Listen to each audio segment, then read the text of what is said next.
Narito tayo ngayon upang matunghayan ang nakakakilig, napaka-sweet at talaga namang sobrang inaabangan na istorya ni Kalingap Tata at ni Ate Marian. Sa pagpapatuloy ng ating istorya ay nandun na nga si Kalingap Tata at Ate Marian at nagkita sila. Tinanong naman ni Ate Marian si Kalingap Tata kung bakit daw ba siya naging vlogger at bakit gusto niyang tumulong sa mga tao. Sabi naman ni Kalingap Tata ay kaya daw gusto niya talaga maging vlogger ay na-inspire talaga siya kay Kalingap Val na tumulong sa kanilang mga kapwa. Talagang para daw sa kanya ay nasa puso niya ng pagtulong sa mga mahihirap. Kaya gustong-gusto niya daw ang kanyang ginagawa na maging Kalingap vlogger at makatulong sa iba't ibang tao. Sila yung inspirasyon ko, na-inspire ako sa kanila. Bakit ako nag-charity kasi sila yung mga hinahanga ako mga charity. Kaya ginagawa ko din yung ginagawa nila kasi gusto kong makatulong din sa mga mahihirap. Kasi yan talaga yung ano ko, kumbaga malapit ako sa puso sa mga mahihirap pagtulong. Kaya every now and then na nakita ko sila Kuya Bal, sila Kalingap Rab na tumutulong, talagang sabi ko sana maging ganun din ako na Kuya Bal, sila Kalingap Rab na sana maging charity vlogger rin ako. So hanggang doon na dumating yung opportunity na pumunta sila sa Davao, sila Kuya Bal, doon pumunta agad ako kasi nakita ko sila na sa YouTube na papunta pa lang sila sa punta pa lang sila sa Mindanao. Yan, ginagarap ko agad yung opportunity na makita ko si Kuya Bal. Dahil masilayan ko yung idol ko. Yun nga, talagang ang Panginoon talaga ay may ano talaga. Sa pagpapatuloy pa ng ating istorya ay kinuwento din ni Kalingap Tata kay Ate Marian kung anong history niya at kung paano siya nakuha sa Kalingap team. Talagang tuwang-tuwa naman si Ate Marian sa mga kinikwento ni Kalingap Tata dahil napakagaling nitong magkwento. Si Kalingap Tata naman ay kinwento din ang kanyang journey at ipinagmamalaki niya din kay Ate Marian ang kanyang mga talents. Katulad na lang ng magaling daw siyang sumayaw, kumanta, kaya naman habang sinasabi niya ito kay Ate Marian ay talagang syempre kinikilig din si Ate Marian at mas lalong na-inspired at humahanga kay Kalingap Tata. Talagang habang patagal nga ng patagal ay mas lalo nang dumadami ang kinikilig kay Ate Marian at kay Kalingap Tata. Pagkatapos naman nito ay kinwentuhan pa nga ng marami ni Kalingap Tata si Ate Marian. At si Ate Marian naman ay kitang-kita lamang na nakikinig at nag-enjoy din sa mga bawat kwento, istorya at mga sinishare ni Kalingap Tata sa kanya habang nagkikwentuhan silang dalawa. Yun nga, talagang ang Panginoon talaga ay may ano talaga, gumagawa ng way na makilala ko si Kuya Bal. And then pagpunta ko sa Malalag, sa Mindanao, nung pumunta ako kay Kuya Bal, doon ko nakilala sa Malalag. At doon ay pinasayaw ako ni Kuya Bal. Pinasampul niya ako kung ano yung talent ko. Yun nga, yun ako naman yung opportunity. At pinakita ko naman yung talent ko na sa pagsasayaw. Hindi naman siya pag pinagmumalaki yung talent ko. Magaling, marunong akong sumayaw, magaling. Kasi dancer ako noon.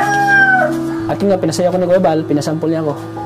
Yun, nagustuhan niya yung pagsasayaw. Kaya, yun, tinanggap niya ako bilang isang Kalingap kasi nagustuhan niya yung talent ko. Kasi yung talent kasi ay, yung nagagamit ko sa kanyang mga programa. Sa mga amateur noon, mga viewers yung talento ko. So, yun ang dahilan, yun ang way na naging ano. Shinare din ni Kalingap Tata kay Ate Marian ang gusto ng mga tao kay Ate Marian. Sabi naman ni Kalingap Tata ay kaya daw talaga nagustuhan ng mga viewers si Ate Marian. Ito ay dahil napakaganda daw ng kanyang ugali at napakagaling niyang makisama.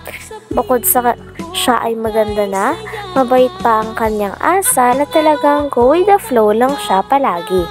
Sabi naman ni Ate Marian ay okay lang daw talaga sapagkat extrovert naman siyang uri ng tao o gustong-gusto niya din talaga ang nakikipag-socialize at nakakamit ng mga bagong tao at kaibigan.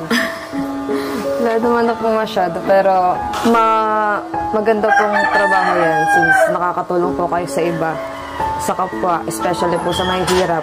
Then, very admire po sa ganong sitwasyon. Maraming salamat. Talagang ang masarap tumulong talaga. Lalo na pag nakita mo yung lalo na pag nakita mo yung tinutulungan mo na sobrang mahirap talaga. Opo. Talagang masarap sa pakiramdam na nakakatulong ko sa mga mahirap. Kaya nagpapasalamat ako na dito sa inyo ay may tulad ni Sheila, na kilala mo Sheila, yung dyan lang sa inyo. Kasi dahil po sa tulong ng mga dito sa inyo, mga kaya ako natulungan si Sheila ni. At siyempre kay Arjun. Si Arjun yung daan kung bakit nakilala kita. Grabe, at una pa lang talaga ay pinapakilig na nga ni Kalingap Tata at ni Ate Marian ang mga manonood.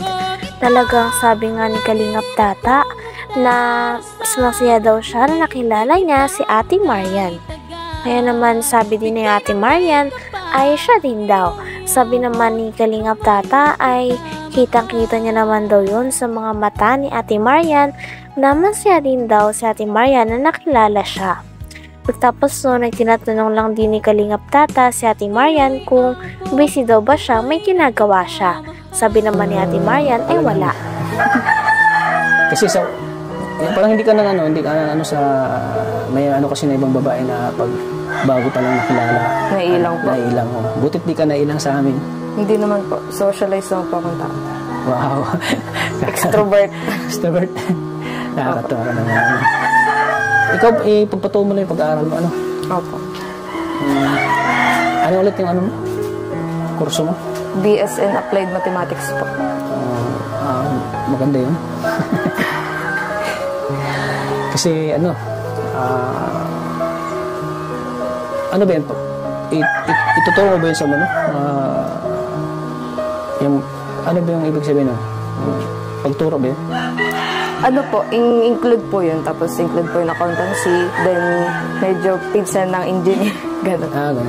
Ako mahina ako sa math Isang beses naman ay si Ate Maria naman ang nagtanong kay Kalingap Tata.